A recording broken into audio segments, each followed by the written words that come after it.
Hey, good morning, everybody. How are you? John Thibodeau here. Today, what I want to do is I want to talk with you guys about what we call the decision gap. Why people that you're talking to, they may be interested, but they end up not buying. And what I want to do is I want to talk with you about how do I move them from I want this to I'm ready, okay? Now, one of the things you have to know, I've been coaching a long time, and one of the biggest mistakes that I see people make in sales, whether it's they're selling their coaching program or their online course or whatever, is assuming that interest equals readiness. It doesn't, okay? Just because somebody's interested in your problem doesn't mean they want it. Someone literally can watch your content every single week. They can tell you that they love what you do. They can ask about your program. They can jump on a call. They can jump into your DMs. They can tell you that the offer that you're giving them sounds completely amazing and they want it and still not buy. And that's where so many people, and I know that I do, get absolutely confused. And we start wondering, okay, is the price too high? Or did I explain the offer badly? Was I too aggressive? Was I not aggressive enough? Do I need a better sales close? Should I follow up again? All the things, right? And what happens is when someone is interested but they ended up not buying, this is when all the feels come in, okay? And honestly, this is where you can be manipulated the most because if you're a sales guru, they're going to just tell you, well, you have to overcome objections better.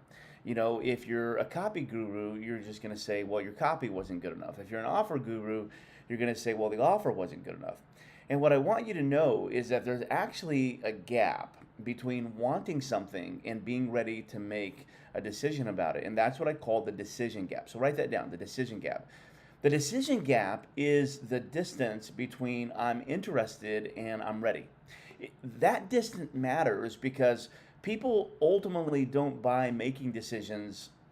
Excuse me, let me rephrase that. People ultimately don't make buying decisions simply because they understood your offer. And that's a fallacy because there's a lot of really good books out there that just say that, if you can make them understand it, they'll buy it. That's not 100% true.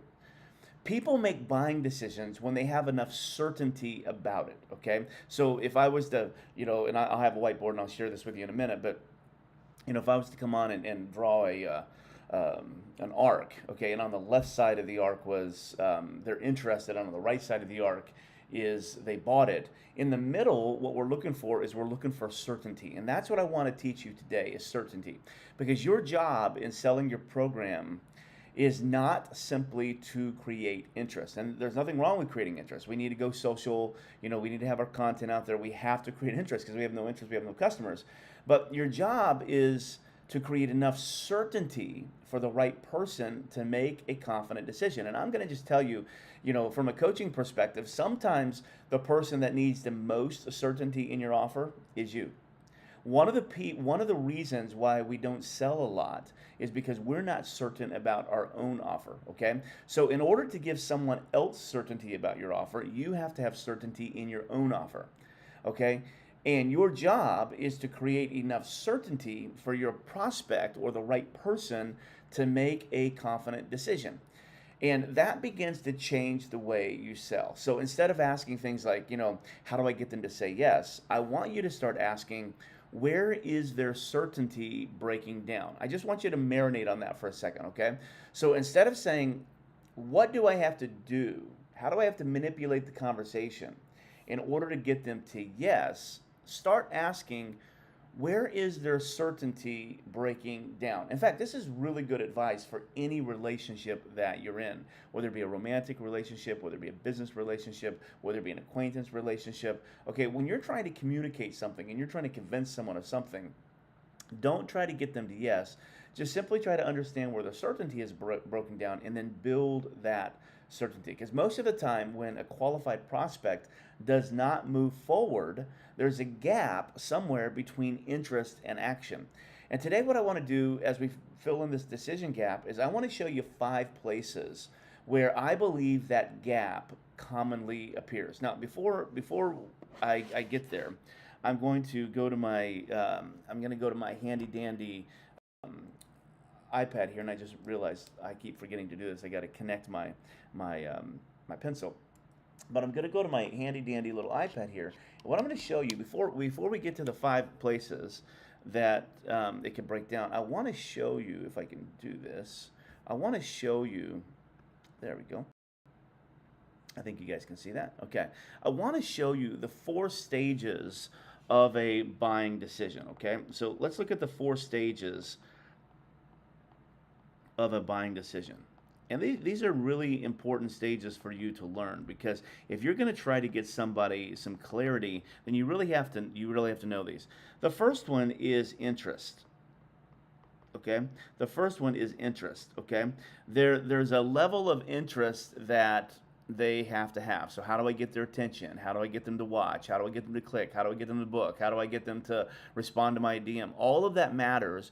But as you can see here, interest is simply the beginning. It gets somebody into the conversation. Certainty moves them through it. That's an important distinction, okay? Interest gets them to it, certainty gets them through it, okay? Somebody can literally be highly interested and have very low certainty. They may be thinking, I really like this, but I'm not sure. I want this, but I don't know. That sounds great, but what if? And the sale usually lives inside whatever comes after the word but. Okay, I like this, but, and whatever they say next, that's really where the uncertainty is hiding. Because the prospect doesn't necessarily need more persuasion, they need the right uncertainty resolved. Think about your own buying behavior. There are probably things that you wanted for months that you still have not purchased. You're interested, maybe even very interested, but something has kept you from moving forward. Well, that same thing happens with your prospect. And this is why I want you to stop thinking about sales as getting someone to say yes. And I want you to look at sales as helping someone move from uncertainty to certainty. Because once enough certainty exists, then a decision becomes easier. And once that decision is made, action becomes more natural. So the question becomes, what creates uncertainty? So let's look at these 4 stages. So you have interest, and then you have certainty. Okay, and then you have decision. Okay, and then you have action. Okay, and this is sort of how it works. Okay, so you go from interest to certainty, from certainty to decision, from decision to action. That's just sort of how it works. And so if you can understand that, then you can understand where the gaps are. So let's look at the gaps here. So if we're going to go from interested, if I can get this to work, if we're going to go from interested all the way to action, okay, let's look and see where the gaps lie. Okay, the first problem, the first gap, so to speak, in our decision gap, is what we call the problem gap. Okay, the problem gap. Okay, there's a problem gap right here. Okay, this happens when a prospect knows something is wrong, but they've not yet decided that it's serious enough to solve. Okay, so they're aware of the problem, they just haven't assigned enough importance to it. And you see this all the time. Somebody says, you know what, I need to go work on my marketing, or I probably need help with my sales, or I need, my offer to get a little bit more work, or I need to go lose some weight, or I know that the communication on our team needs to get better, right? So they know that they need to, and notice the language that they're saying right here in the I don't know why this isn't working. Notice the language that they're saying in their problem gap. The language that they're saying right here is need, or probably, or should, or would like to. Those are awareness words. They're not decision words. And there's a massive difference between I know I should fix this and I'm no longer willing to let this continue. And that difference between the I know I should and I'm no longer willing to let it continue, that's the problem gap. And until the prospect understands the consequence of staying where they are, the problem may never become urgent enough to solve. And this is where so many of us make massive sales mistakes, because they hear the problem and they immediately start pitching the solution. So the prospect may say something like, I'm struggling to generate leads. And the salesperson would say, great, my program has 6 modules, weekly coaching calls, templates, AI support, private community. No, who cares? That's way too fast. You solved a problem the prospect has not fully decided needs solving.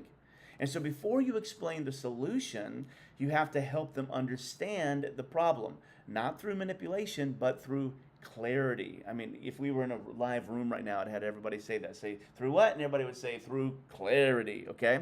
And because clarity is ultimately what fills these gaps. So you want to ask questions like, how long has this been happening? Or what does that cost you? Or what have you tried already? And if nothing changes over the next 6 months, what happens? What does this problem prevent you from doing? And so what you're trying to do is you're trying to get the prospect to start connecting the current situation to the consequence. And here's what you're trying to uncover. Okay? In the problem gap, you're trying to uncover three big things: pain, consequence, and timing. Write that down. In the problem gap, in the problem gap, you're trying to uncover three things. You're trying to uncover pain, okay? You're trying to uncover consequence. Oops.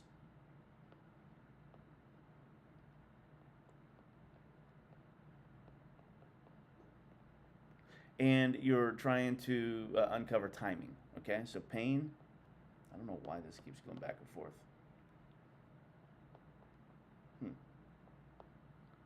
Well, we may not be able to use our pen today. Is my pen dead? It may be dead. Okay, so here's what I'm gonna do. I'm gonna put my pin on the charger for a little bit, and I'm going to do this, and I'm just gonna teach you guys. Okay, we'll come back to that. So you're trying to uncover pain, consequence, and timing.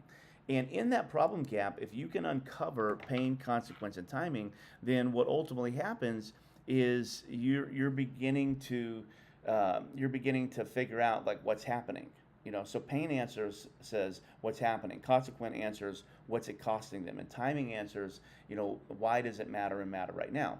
A problem without a consequence ultimately feels optional. So we say all the time that like you either have an irresistible offer or you have an optional offer. And one of the things that makes your offer optional is because you really haven't discovered the problem, okay? Because and if you have discovered the problem, then you really haven't discovered the consequence that goes along with the problem. And your prospect has got to understand both of those, because if they have a problem without a consequence, it ultimately feels optional.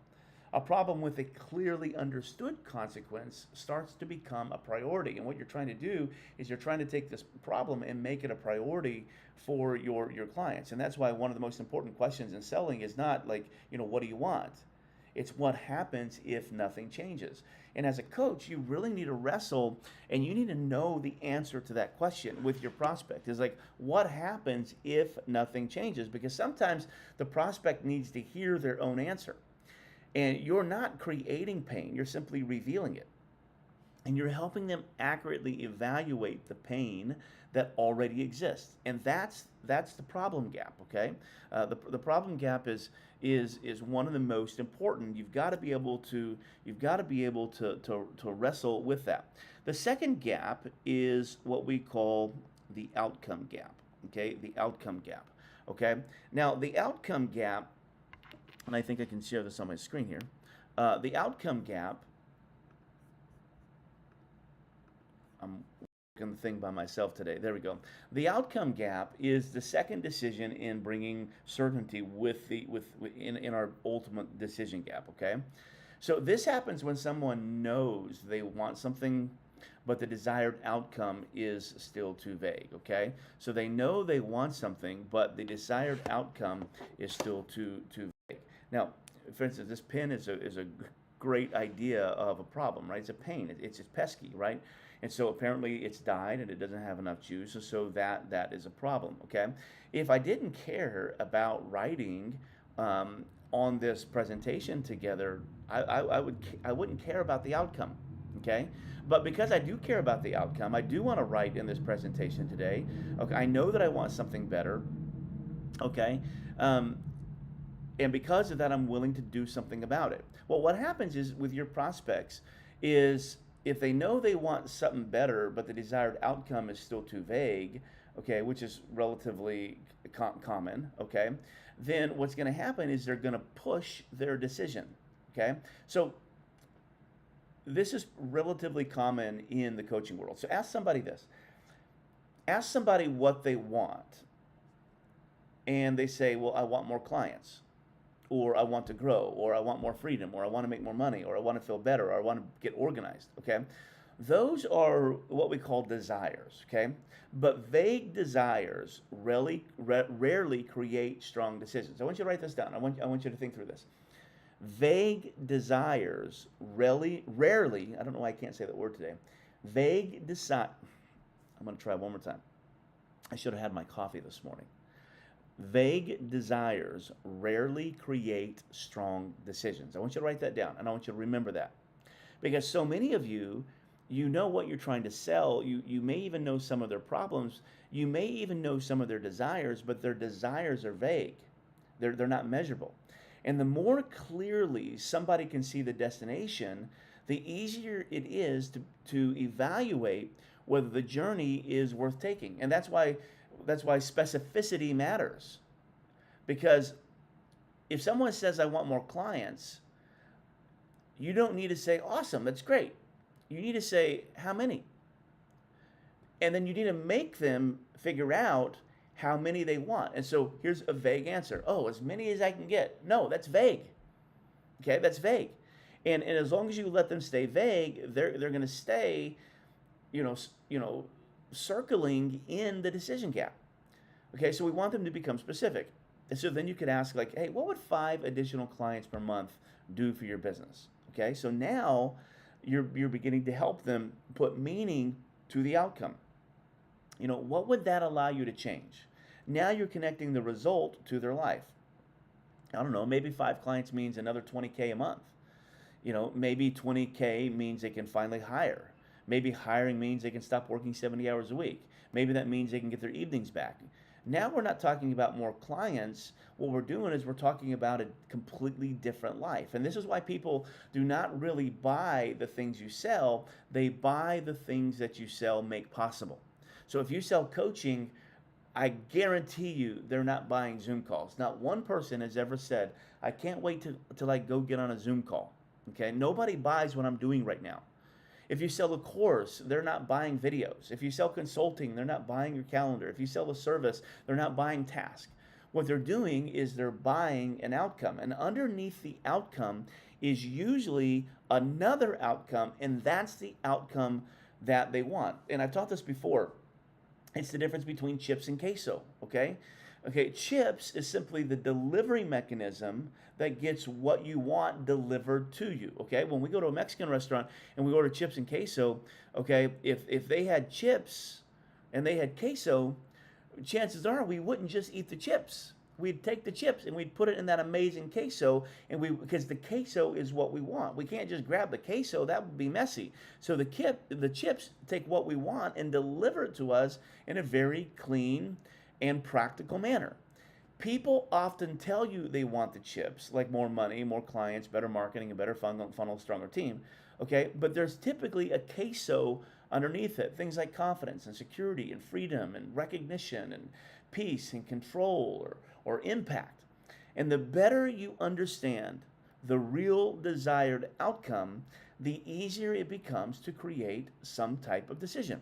So when a prospect says, I want to grow my business, you can't leave it there. You have to ask them, okay, what does growth mean to you?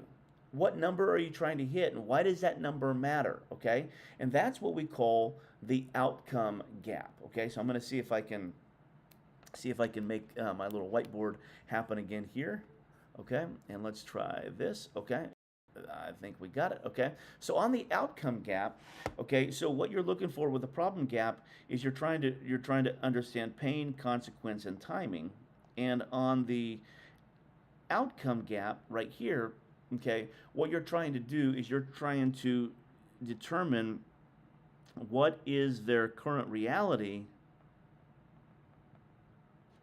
and you're trying to get them to what we call the desired future. And so you can become really good at asking questions, okay? This is why sometimes the best salespeople are really good question askers. The third gap in the decision gap that I want you to see is what we call the belief gap, okay? The belief gap. Okay, now what is the belief gap? Okay, this happens when somebody believes in the outcome, but they do not fully believe they can achieve it.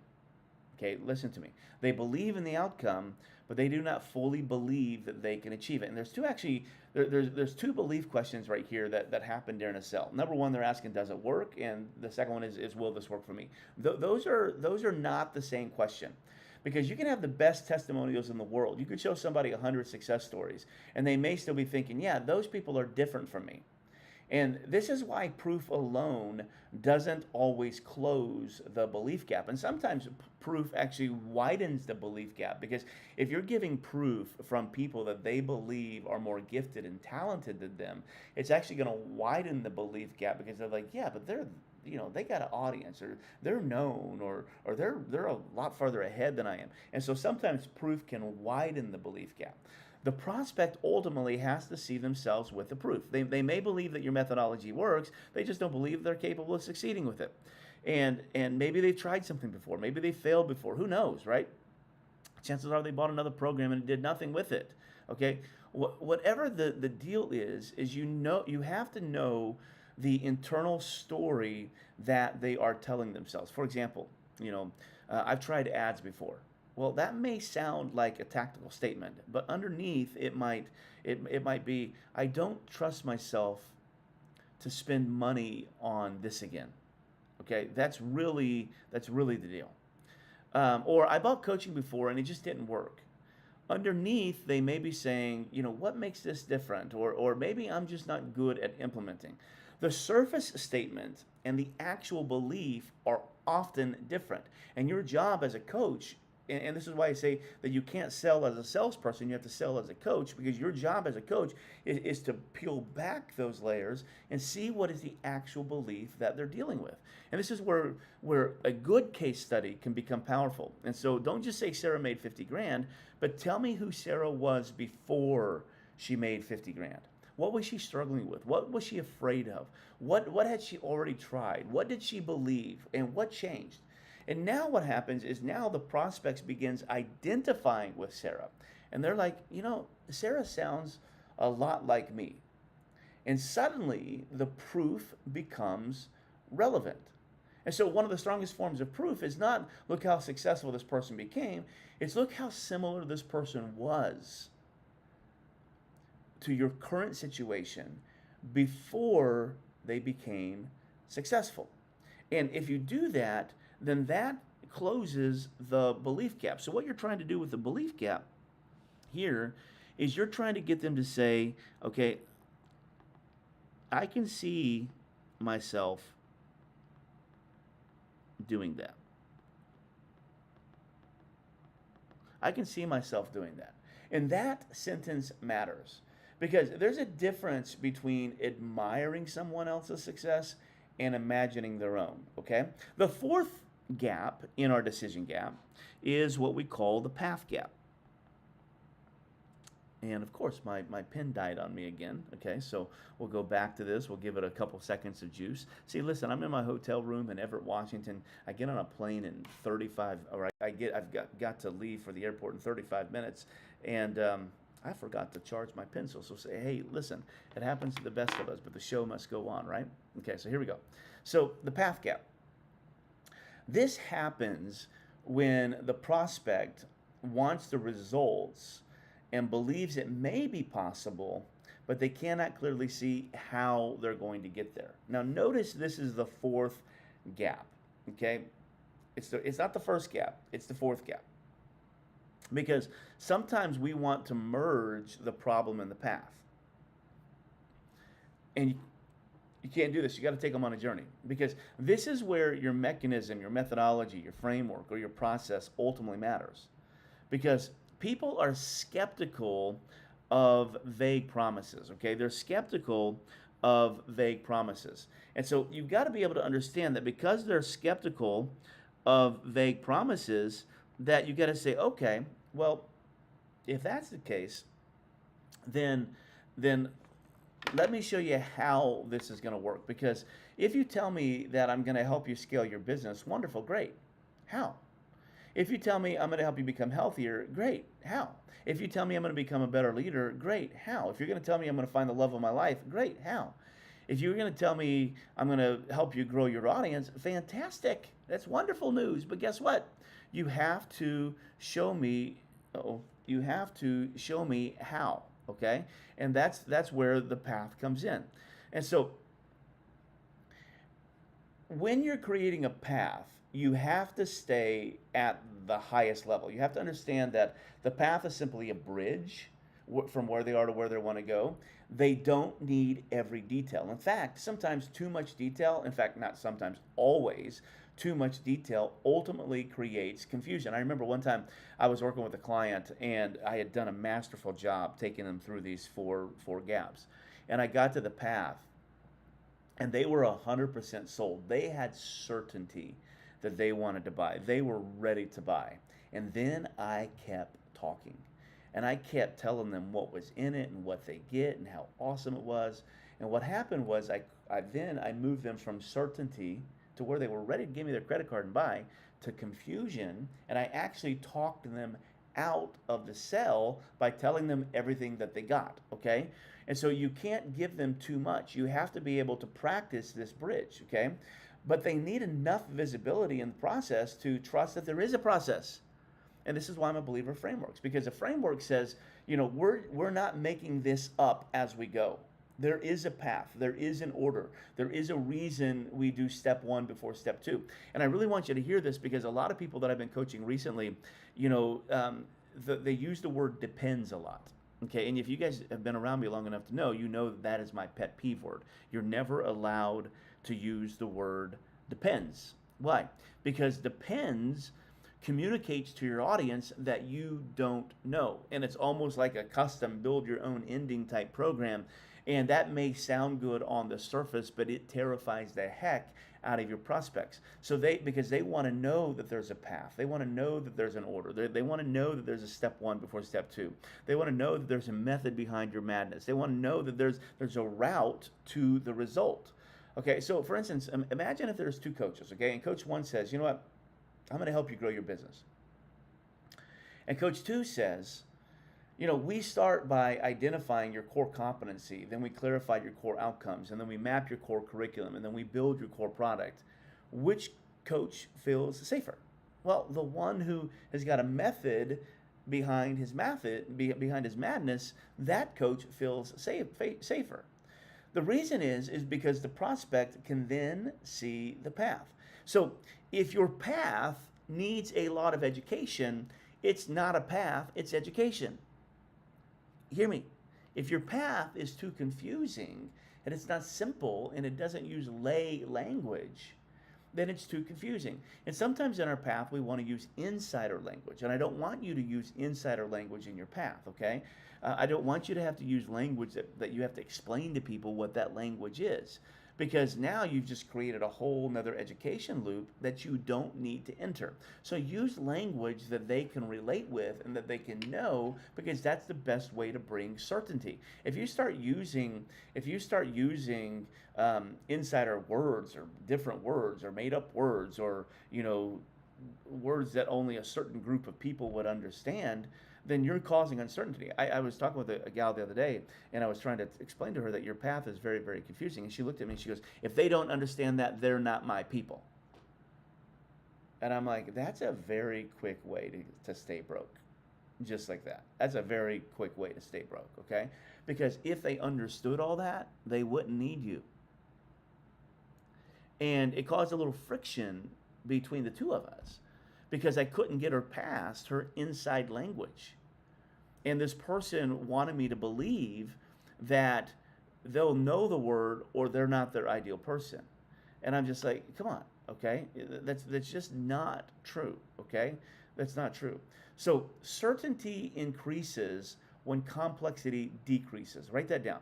Certainty increases when complexity decreases. And so your prospect probably is really overwhelmed. They've probably watched a ton of YouTube videos. They've probably bought 7 courses. They've probably tried 10 strategies. And the last thing they need is more information, especially when it's confusing. What they need is a sequence. They need to know, do this first, then this, and that becomes the power of a pathway.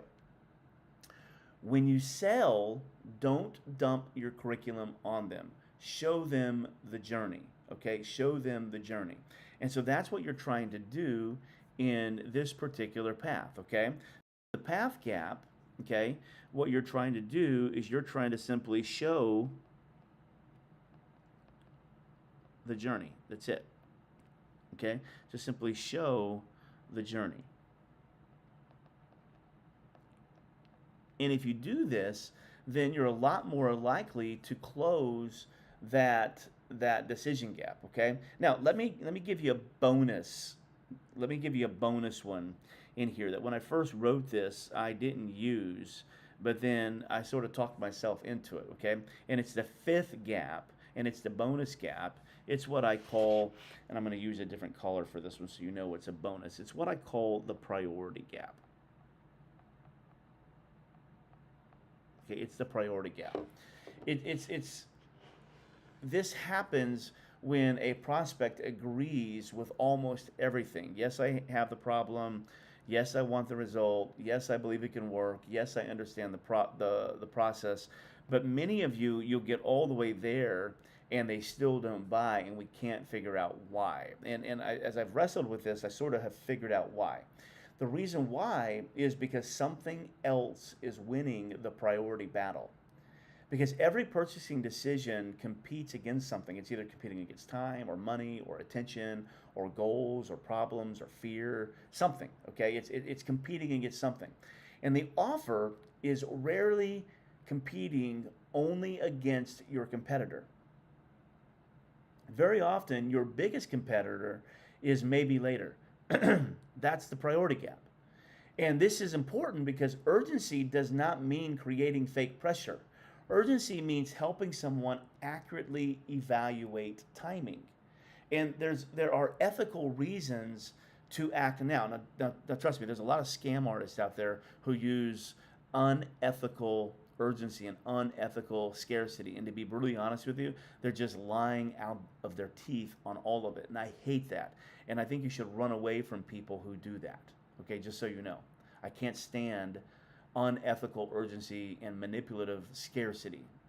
But you know, as a coach, that there are, excuse me, there are ethical reasons to act now, and there are ethical reasons to wait. And your job is not to force someone into action. Your job is to help them decide whether waiting makes sense or whether taking action now makes sense. So I put some questions together that I want to give you, and you guys can go back and watch this and write these down. But what would need to happen for this to become a priority? Or what are you weighing this against? Or if you waited 6 months, what would be different? Or what makes now a good time or a bad time? That's one of my favorite questions. What makes now a good time or a bad time? What happens between now and then? And you really want to engage them in conversation because those questions reveal the action decision. And actually what I've learned is I've actually learned that sometimes asking those questions reveal another gap in the decision gap, whether it's a problem, outcome, a belief, or a path. Okay? Those questions ultimately will reveal the actual decisions. Sometimes the answer is, I really should wait. Fine. Then waiting is the right decision. But sometimes the prospect realizes, I've already been waiting for 2 years, and that matters. We had a gal down in Sarasota, and I was doing this, and I was selling her something. And she goes, you know what? She goes, you just really, really resonated with me. And she goes, my go-to my go-to objection on all of this is I just want to wait and I just want to think about it. She goes, but you said something earlier that just made me think. I've been waiting for years. I'm done waiting. And she pulled out her credit card and she bought the program. Okay? Because sometimes they recognize that later it's become a pattern. And that's where you can help them make a more intentional choice. This is also a distinction between urgency and pressure. Okay? You have to understand that pressure says you need to do this because I need the sale. Okay, listen to that. Okay, so when we talk about urgency, we're not talking about pressure. You do pressure because you need something. You need money. You need the sale. So because of that, you put pressure. Urgency says you need to decide this because this matters to you. There's a big difference between those two. Okay, and there's a completely different energy between those two. Because great salespeople are comfortable with either answer, yes or no. What they do not want is perpetual indecision. Because indecision is not neutral, indecision has a cost. And if someone waits another 6 months with the same exact problem, well, ultimately there's a consequence, and you want them to be able to see that consequence. And ultimately, if you believe in your product enough that it can avoid that consequence, then you have a moral and ethical obligation to show them a different route to avoid that consequence. If someone delays making a change they already know that they need to make, then your job is not to help them figure out that they shouldn't delay it. Your job is to help them define the consequence. And if someone keeps tolerating the thing they say they want to fix, well, there's a consequence. And your job is simply to make that consequence visible. And that closes the priority gap. So let me go back here. And let me, where are we at? Here we go. Let me go back here and share my screen. Hopefully my pen still works, okay?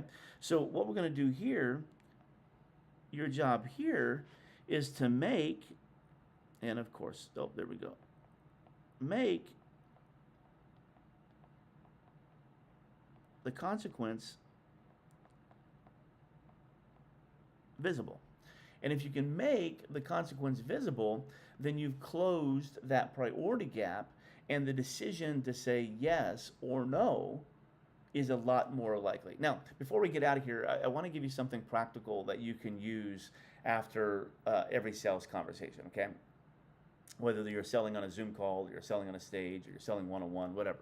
When someone doesn't buy, most people ask, what objection did they have? And I want you to ask a better question. Where did certainty break down?